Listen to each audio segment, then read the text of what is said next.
Right. Thank you guys so much for joining tonight. I know some people it's a little late, some people it's in a bizarre time of the evening. But like Chris said, I am Erica. I am a certified sports nutritionist, board certified holistic drugless practitioner, and I have a background in aquatics. So I was a college swimmer in the United States. I also coached Division I college swimming for 13 years. So I have been around the pool and seen lots of aquatic sports most of my life, and swimming has been a huge part of my life for a long time. So I am excited to present to you guys tonight and just help you so you can, if you're a parent, so help your athletes, or if you're a coach, help your athletes and just equip you to give you some other resources. So we're going to walk through basically from the time somebody wakes up to the time they go to bed as an athlete to prepare and fuel the right way. Now, some of these may not apply to your specific athletes, like maybe they don't do morning practice. Okay, that's okay. Then that part doesn't apply, but the rest of it will. So we're going to start off right away in the morning when they wake up. If they do have an early practice, I was in the sport of swimming, so we had morning practice. Other sports might be a little bit later in the morning or don't do morning practice. But when they wake up, a big mistake we see is that kids aren't eating anything, right? Our athletes aren't eating much. And if we are lucky that they're eating something, that's great. But a lot actually don't eat anything. So before we hop in the pool or before we get wet, we need to make sure we're eating and drinking. Carbs for energy and hydration for energy, right? This is a very similar presentation that I do with teams when we do a first workshop. So just giving them that daily focus tool at different times of the day.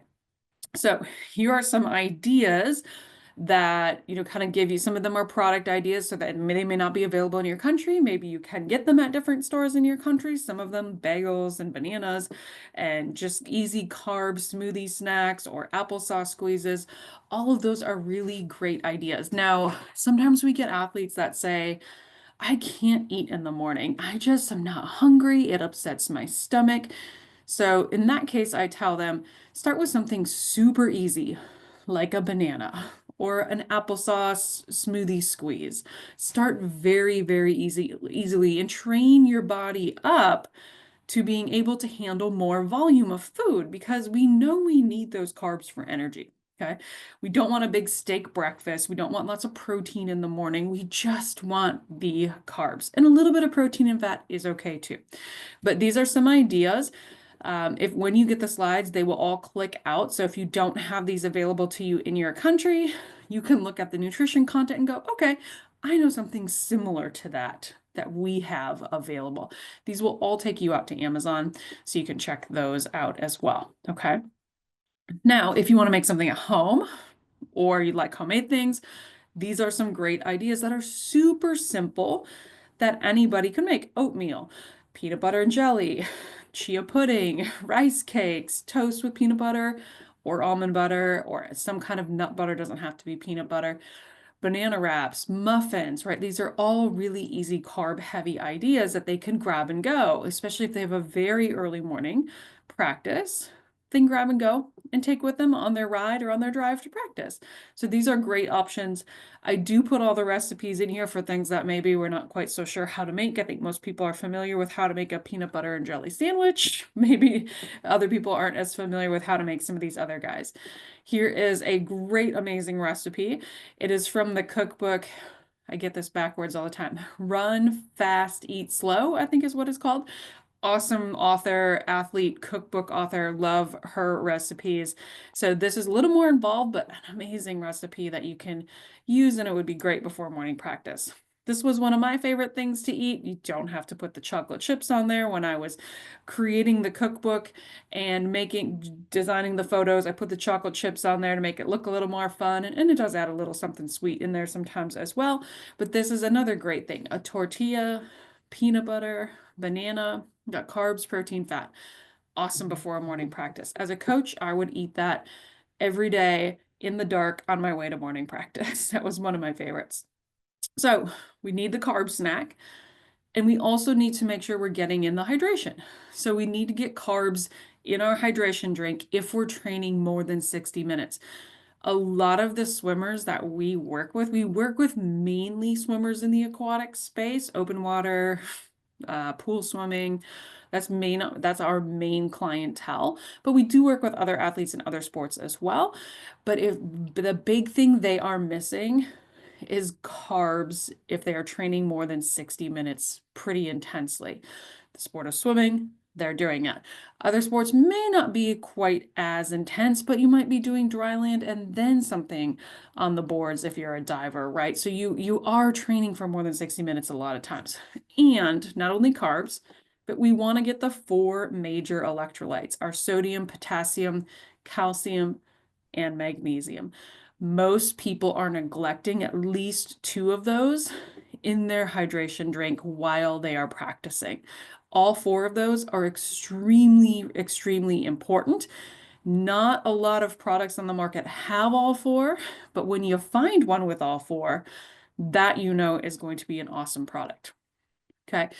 Here's some ideas available, at least in the States and in some countries, as I know some other countries carry Noon tablets or Scratch Labs.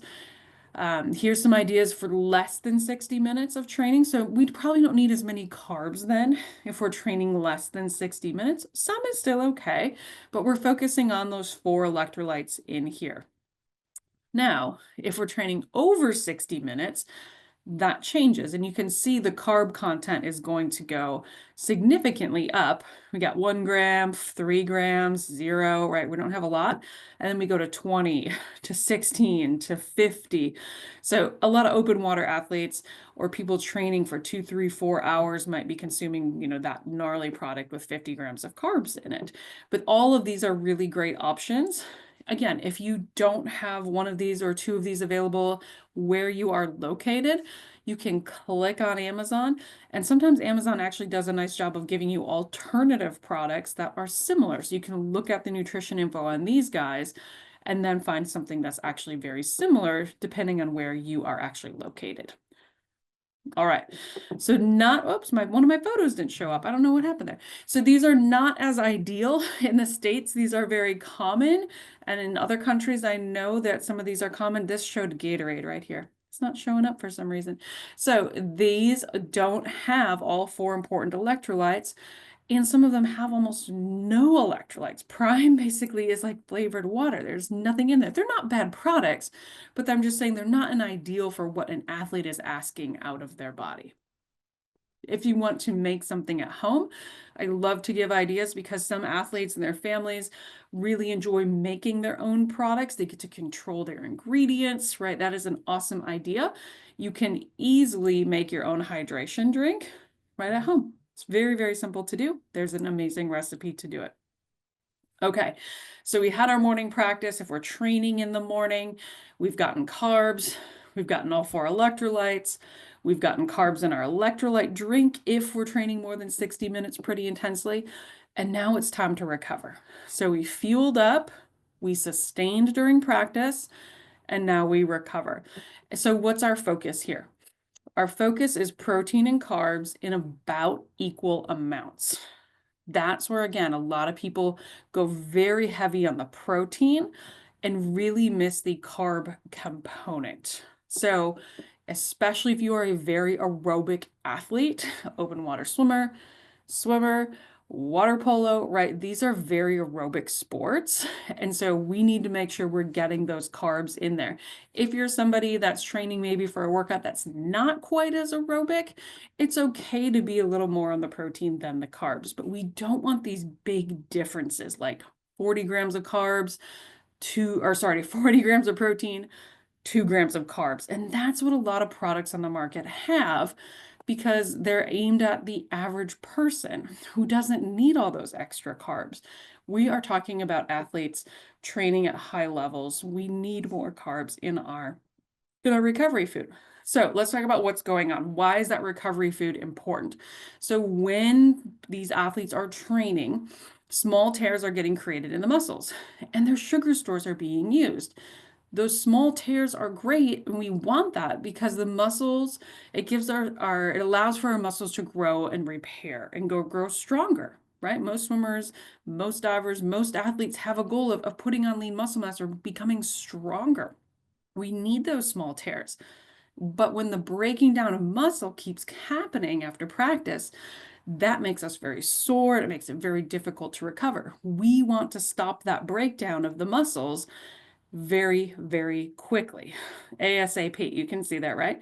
So how do we do that? We talked about this, carbs and protein.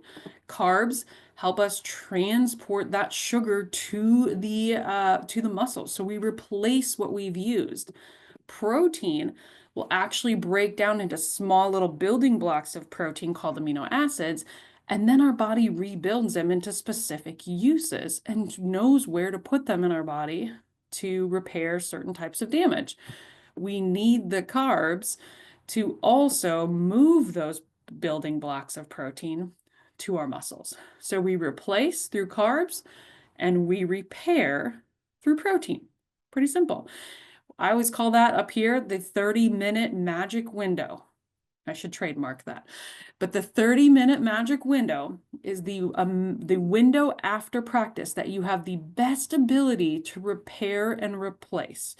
As you get further away from that 30 minutes, your body isn't as effective at using carbs and protein to repair and replace in the body. And I tell our swimmers that we work with, your 30-minute window, it starts the minute you're getting out of the pool. Not once you've showered and changed, maybe hung out with your friends and talked for a while. It starts that second you're getting out of the water. So it's very, very difficult to get a meal within 30-minute window, unless that athlete lives right there or they are a college athlete and the dining hall is right across the street, they're going to eat a meal. It's very difficult to hit the 30-minute magic window. But here are some ideas that give you, kind of good balance of carbs and protein. So different bars can be helpful. You can take a higher protein type of drink and pair it with a carb like a banana. That works. There's lots of different options out there. Again, these will all click out to Amazon so you can check out the nutrition info. And again, if they're not available in your country, you can definitely look for something very, very similar that will be a great replacement. So here's again some ideas, not bad products, but they just have that really bad imbalance, right? These 30 grams of protein, 4 grams of carbs. We need more of a balance of carbs and protein. So these aren't the best of ideas, and they're very common in many different places. Okay, if you want some recipes to make your own 30-minute magic window food, chia pudding with some extra protein powder in it is awesome. That will give you some great carbs and protein and really amazing healthy fats as well. So this is a great recipe. You can make your own little protein balls and add a little extra protein powder to that to make sure you have that protein in there and carbs. And again, healthy fats. This is a really great option. And then we eat breakfast. Now, if you can get your breakfast within that 30-minute magic window after practice, awesome. You don't need the 30-minute magic window snack. But if you can't get it within that 30-minute window, you can't get that breakfast, then we have to make sure we're getting that 30-minute magic window snack. If we get our 30-minute magic window snack, that gives us an hour to 2 to get a meal in. That kind of just buys us a little time. It shuts that process of breakdown down, and then it gives us time to get a real meal. So breakfast, we want to make sure we're getting protein, carbs, and fat. So I tell our swimmers, pick 1 or 2 from each thing. It's very easy for athletes to focus in the carb section, which is very important. We need those carbs. But when we're doing daily intakes or routines with individuals and we go through what they ate in a day, the biggest area they neglect is protein, especially in the morning at breakfast or in snacks. They're really neglecting that. And if they have an afternoon practice, there's going to be a decent chunk of their day that we're also going to neglect protein because it's not our best fuel source. We're going to kind of go back to carbs. So we have to get protein up here early in the day in breakfast and an early snack so we can have that protein content in our day for when we neglect it a little bit later and go back to focusing on carbs. So we got to get something in each category. Here's the thought. I hear a lot, I'm good. I don't need to eat after morning practice. If you coach athletes and they're going to school, this is not an uncommon thing where they just don't eat very much, or they go right from practice to school and they don't have time to go home. So they have to bring food. They typically don't bring enough food. So this is something I show them. This is like math. So while we're sleeping, we're burning a lot of calories. So when we wake up, we're already in a calorie deficit. Hopefully we eat a little bit of something, some carbs to wake us up and to give us some fuel for practice. And then we train for a while. So now we burn more calories. If we don't eat anything before we go to school or start our day, or if we have a pro athlete going to work, we are really, really in debt on our calories. What I tell the kids that we work with, I say, if you want to go to the store and you have a gift card and you want to buy something that costs $50, but your gift card only has $40 on it, they're not going to let you leave the store with that product you want to buy because you don't have enough money. And when you start asking your body to do things without enough money on the card, you're not going to perform very well. And that may be in school, it might be in practice, it might be in work, it might be whatever they are doing in their day. So we need swimmers, divers, anybody that's doing a morning workout, we need to get out of debt. Breakfast is probably one of our most important meals of the day. Excuse me. Now, some people, like I said, don't go home. So they have to use portable items. You can find really clean, great bars with a good protein content. You can do cereals with a protein content, even if you eat them dry. Yogurts, protein shakes can be really great options. Bars that have a lot of calories, like this one has 700 calories, so many calories. Go Macros a great option, right? So we can get some decent protein and food, but we just have to be intentional on packing that and bringing it along. Recipes you can put in that space.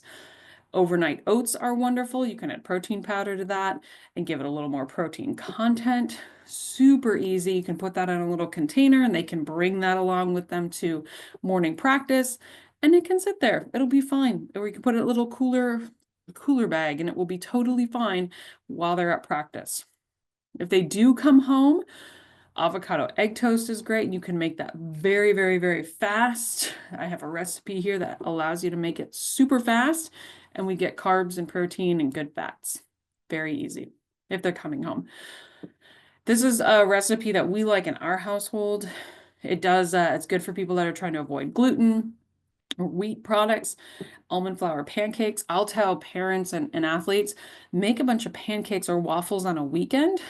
And then if you do come home after practice in the morning, or if you wake up late and you don't have morning practice, but you're sleeping as much as you can and compromising and really saving that time for sleep, and you don't save much time to eat, you can take one of these pre-made waffles that you made over the weekend that may have been in the freezer or the refrigerator and throw it in the toaster or throw it in the microwave. And now you have some great food that's ready and available for when you want it. And it's already cooked. You just have to heat it up. Smoothies can be a great addition to breakfast. I really like this graphic because it shows us how to make a smoothie with other nutrients than just liquid and fruit, right? This gives us some other things we can put in there to help give it more nutrition content. Just a smoothie for breakfast really isn't enough, but if you add it to your breakfast, this can be an awesome addition. And then we go into our day, whether our athletes are at work, whether they're at school, maybe they're homeschooled, right? Whatever that is, we need to make sure they're getting snacks, carbs, and protein. We need both. So we want to make sure we're getting both in our snacks. So here's some things you can pair some things together. Nuts or chocolate covered nuts. Again, protein bars, dried cereal that has more protein content to it. Beef jerky or turkey jerky or any of those jerkies can be a really nice option. And here's some just more carb heavy things. So if you have some jerky and then you have some crackers, that gives us the carbs and the protein. So really easy ideas that they can bring along with them wherever they are going to be if they're not going to be at home, and they can get that snack between the morning breakfast and lunch. That's where we really want to make sure we're getting the protein because again, like I said, we're going to neglect it later in the day. If the athlete cannot eat wherever they are located, most of the time they are allowed to drink something. So you can look for ready-made protein drinks. You can look for protein waters. You can have your athletes bring along like a shaker bottle like this with protein powder in it. And then all they have to do is fill that up with some water and shake it and drink it. Most places or most schools allow them to drink something. So if they can't eat, drinking is typically a nice option. Really nice homemade snack. You can make your own trail mix. So we get some protein, some carbs, some fats out of that. And I believe you guys will get all these slides, so you'll have all these recipes. And then we go into lunch. So we're right in the middle of our day. We had our protein snack with some carbs right before, somewhere between breakfast and lunch. And now what should lunch look like? So if we have an earlier afternoon workout, maybe like a 2 o'clock, a 3 o'clock, a 4 o'clock start, we probably want to stick more carb heavy because that's a pretty quick turnaround depending on when they ate lunch. That if we eat too heavy protein or fat, that can really cause some digestive stress. Now, every athlete can handle food differently. Some people have an amazing stomach and they can eat a huge meal before they go train and they're fine. Other people just don't do well with that amount of food in their stomach. So in just kind of in general, if you have an earlier afternoon practice, we probably want to stick more on the carbs side of things. Some protein is absolutely fine. If we have a later start time, 5, 6, maybe 7 p.m., then it's okay to go more protein heavy. We still obviously want some carbs, but a little more protein there is absolutely fine. So we had our lunch, and now we're going to have our snack because we're going to go to practice soon. So now we just basically hit repeat from the morning. If they did the morning, if they didn't do the morning, then it's the same concept. We fuel up with a carb heavy snack before practice. Here's some homemade ideas, literally the same thing. Hydration, great ideas if they're training for more than 60 minutes intensely, right? We need those carbs and electrolytes. Here's one difference. And some of the athletes we work with individually, and you may have athletes like this as well. Sometimes we do a lifting gym session, and then we do a session in the pool. Or we are in the pool first for training, and then we do dry land or gym or weights, right? So if we have kind of 2 workouts in one space, then we want to make sure between those 2 workouts, we're also getting something quick and easy to put down. So gummies, these little waffles are great, applesauce or squeezes. Some companies make these like maple syrup. They're kind of like those goos, just like those carb packs, bananas, anything very easy to eat and more carb heavy. And then we hit recovery. Literally the same thing we just did in the morning. Protein and carbs, 30-minute magic window. Those are not the great ideas. You can make your own idea here, some homemade granola bars, and you can add some protein powder for some extra protein in that. So if you are a homemade kind of person, or some of your athletes and parents enjoy making their own homemade things, that's a great idea. And then we eat dinner, right? So we want to get sure protein, veggies, carbs, good fats. If we can get a meal like this within the 30-minute magic window, then we don't need that snack. If we can't, we got to get that snack, and then that buys us an hour to 2 after our practice to get a good meal, especially if they train very early. They train like 2 to 4 p.m., right? Maybe they're not even ready to eat by 4:30, or they want to wait a little bit because the family isn't going to eat until 5:30. So we need to make sure we're getting that snack in. Here's some dinner recipes. I know sometimes people get very bored of the same thing over and over. So these are some of my own recipes that I've created that are very easy, can easily be manipulated or changed for whatever taste preferences there are. So just some different dinner recipe resources out there. There's some really great resources on the internet for recipes as well. These are some of our favorite sites to recommend. I wrote a cookbook back in 2019, so there's some good stuff in there too. But these guys are all free, pretty much resources over here.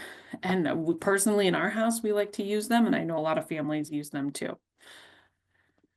After dinner snack. So if an athlete's training pretty early and they get hungry later on, I've had a fair amount of parents tell me we don't want to feed them again before dinner because it's really going to, or after dinner, it's really going to disrupt their sleep. And I say if they're hungry, they need to eat, right? They're burning so many calories during training and throughout their day that we need to make sure we're getting enough food. And if the body is hungry, eat.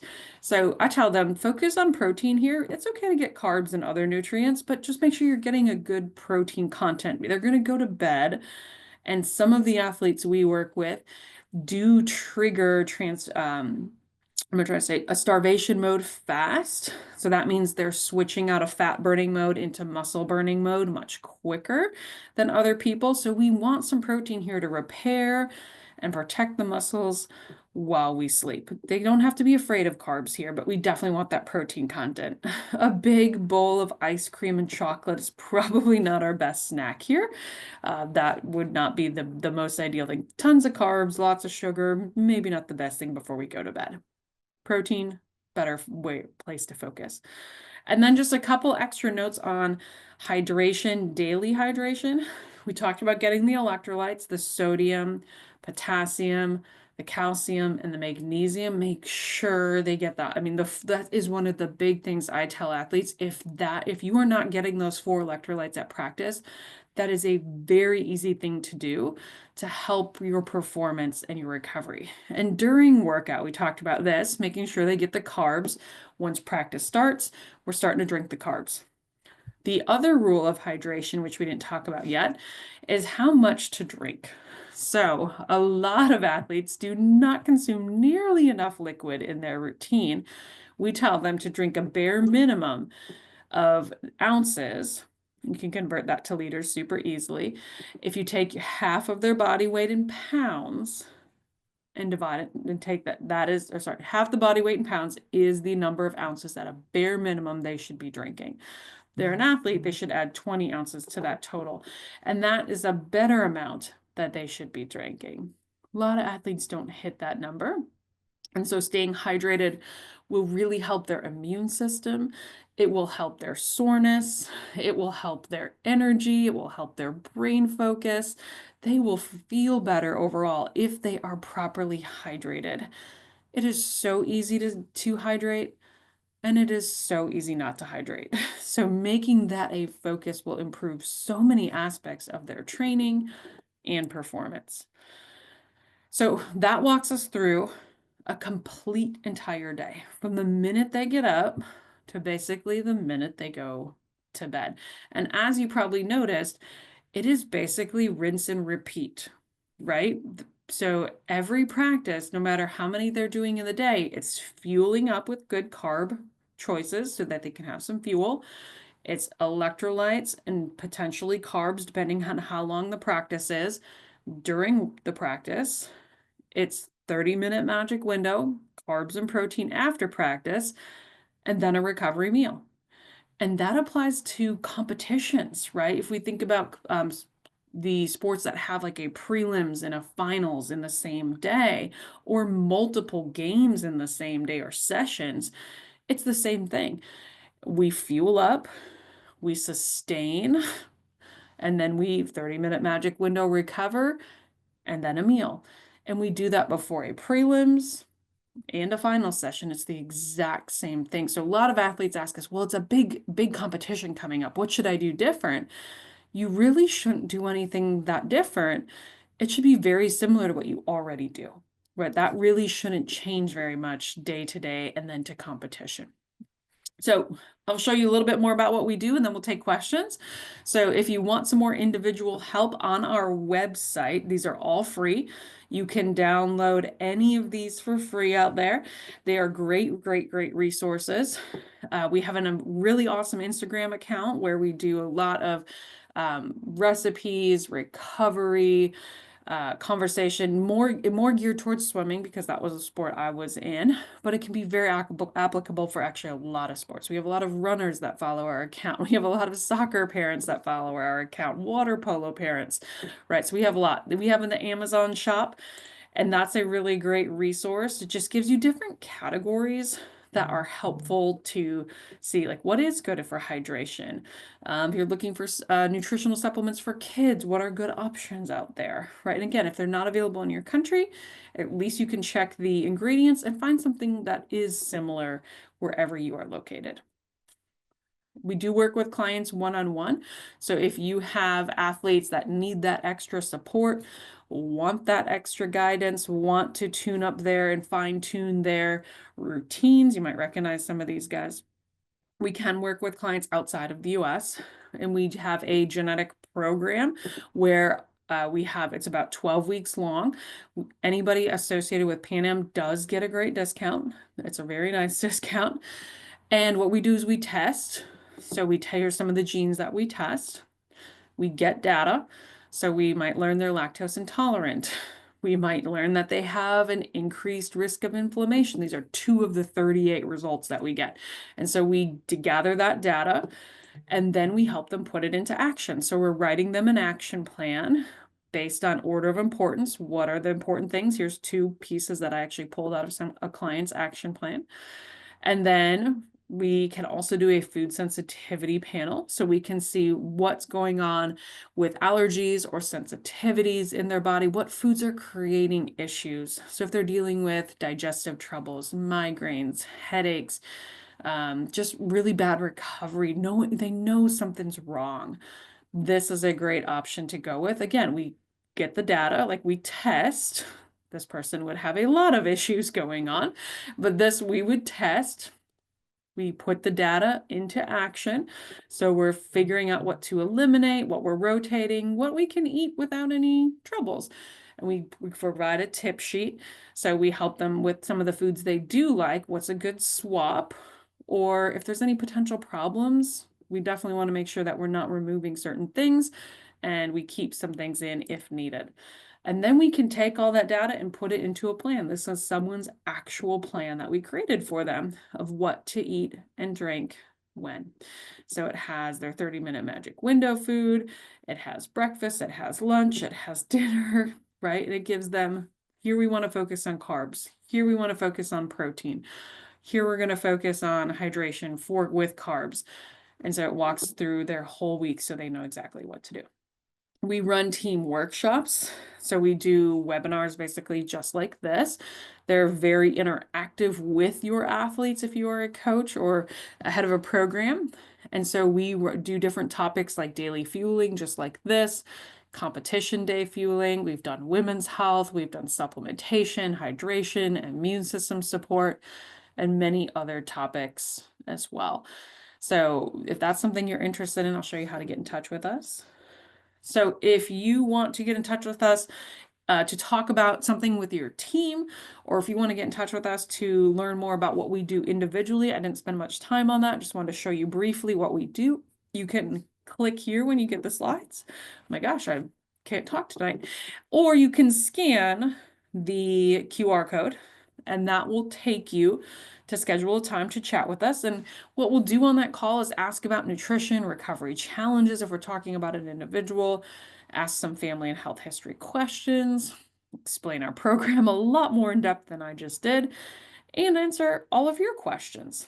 So if you want to talk about team stuff or what we can do to help support your team, just put that in the notes when you schedule the call that we want to talk about your team, and we can figure out, what are your team's biggest challenges? What do you see that they struggle with? What can we provide and help them?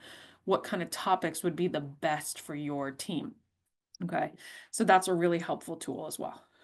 And then questions. So I hope you guys have some questions for me because I think I saw some stuff popping in the chat. So, Chris, is there a specific way you want to do questions, or do you just want me to ask for them in the chat and answer them as they come? So the chat is, or should be turned off for everyone, and it's just me. So when you were seeing in the chat was me putting the Got it. translation reminder. Um, so what we'll do if people have questions is please raise your hand. There should be a raise hand feature. And when you do that, you'll pop up to the top of my screen and I'll kind of prompt you from there. So we take turns and then you can unmute yourself and ask your question. And you can ask it in both English and Spanish. And our lovely translator will make the adjustments on her end for everyone. So with Perfect. that, the floor is open for questions. Please raise your hands if you have a question.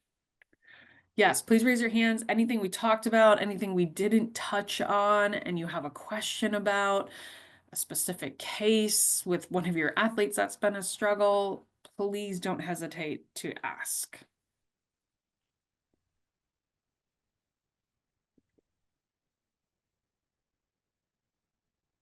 It's pretty quiet, Chris. We don't have any questions. Yeah. I usually try to leave some time because we usually get a lot of questions. So I try to leave some time open. And please feel free to ask your questions if you have them. We would like to hear them. But I can start off with a question for you to Sure, that sounds good.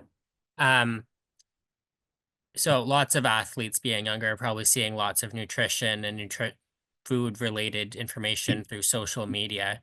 Do you have any kind of recommendations for things they should be watching for or things coaches might want to tell their athletes to say, hey, that's good, or that's maybe not so true?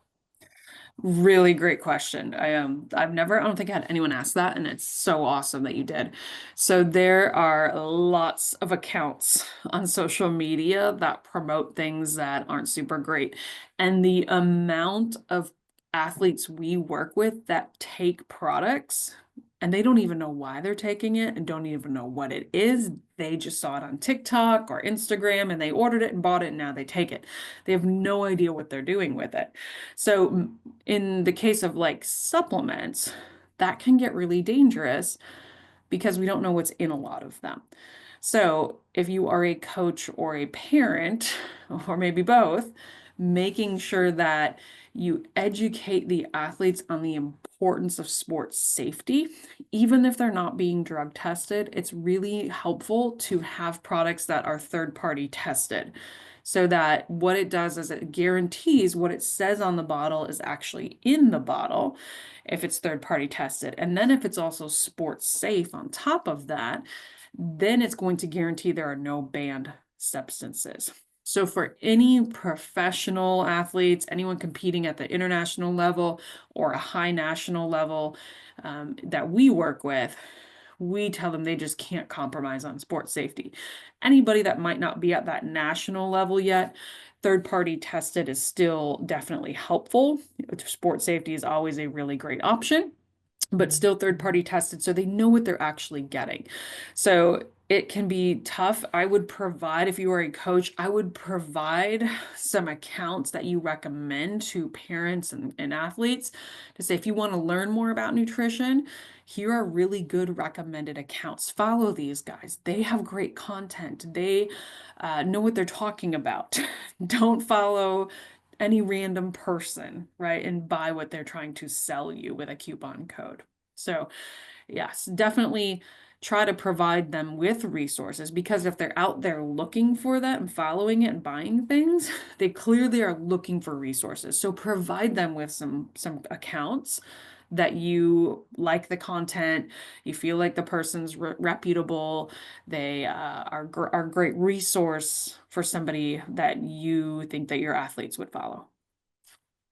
Awesome. Thank you for that. Do we have any questions? Now that people have had some extra time to think, please raise your hand if you have any questions. You can ask in either English or Spanish, and we'll get the translation to work accordingly. I don't think we have any questions, Chris.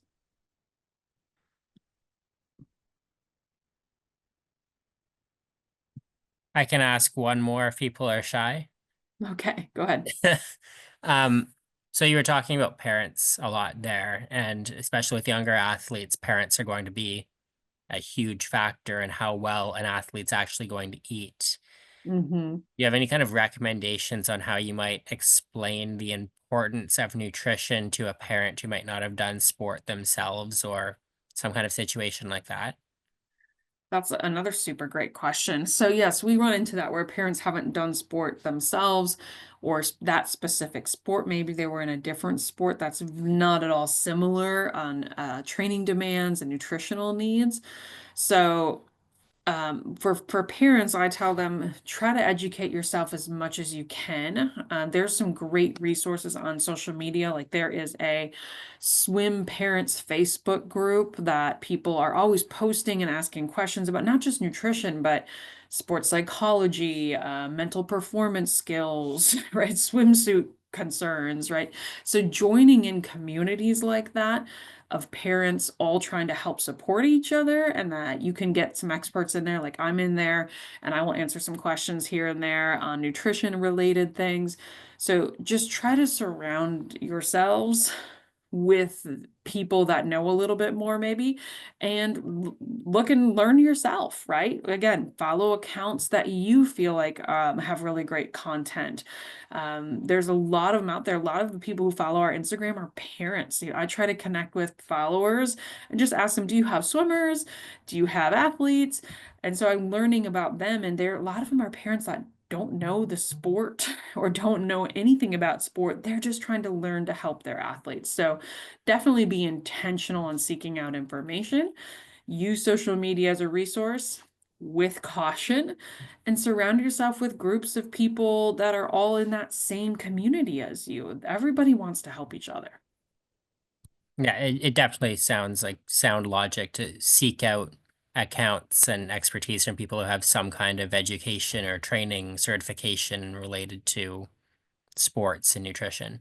You can typically tell when an account's just trying to sell you products and make commission versus when an account is trying to educate you and help you. I mean, in both cases, many are going to benefit if you work with them or buy their product, right?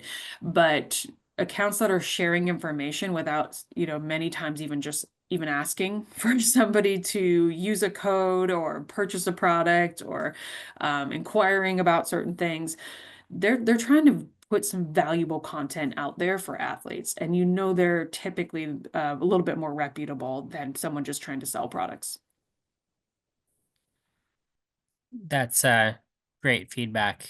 Again, I'll open up the floor. Anyone have any questions? Please raise your hand. We would like to hear from you. Questions from the community are definitely always appreciated and why we have these sessions. Okay, maybe we answered all the questions, Chris. Going once, twice. Oh, we do have one question in the chat. Um,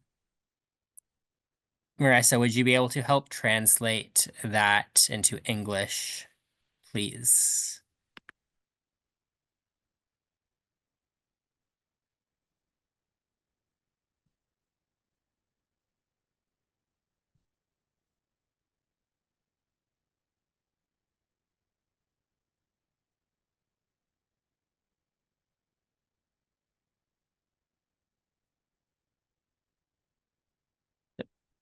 Give me a second.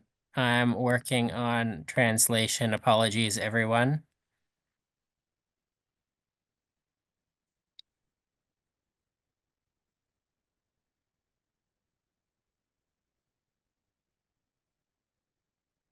I do see a question about the recording availability, and I can answer that while I sort out this quick translation piece. Yes, the recording will be available on YouTube in the next couple of days. Um, you'll see that in an email shortly afterwards. Apologies, I'm having some issues with my translation.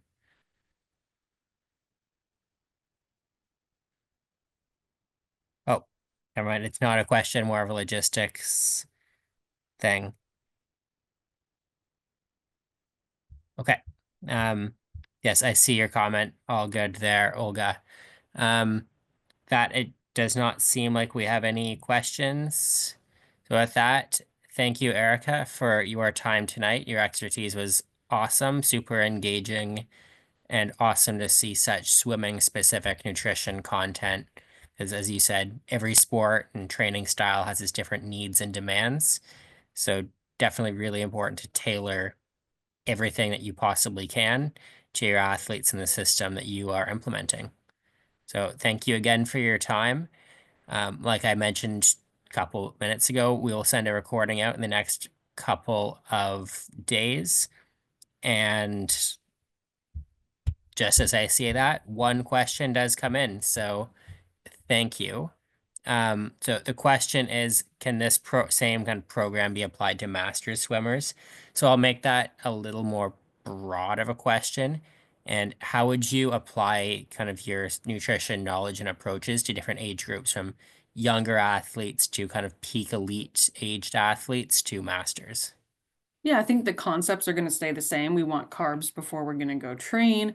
We want electrolytes, right? So whether you're 8 years old or you're 82 years old, it will definitely stay on the same concepts. The volume of food may change because an 8-year-old isn't going to eat as much as a 16-year-old. So the volume's definitely different, but the concept is still the same, right?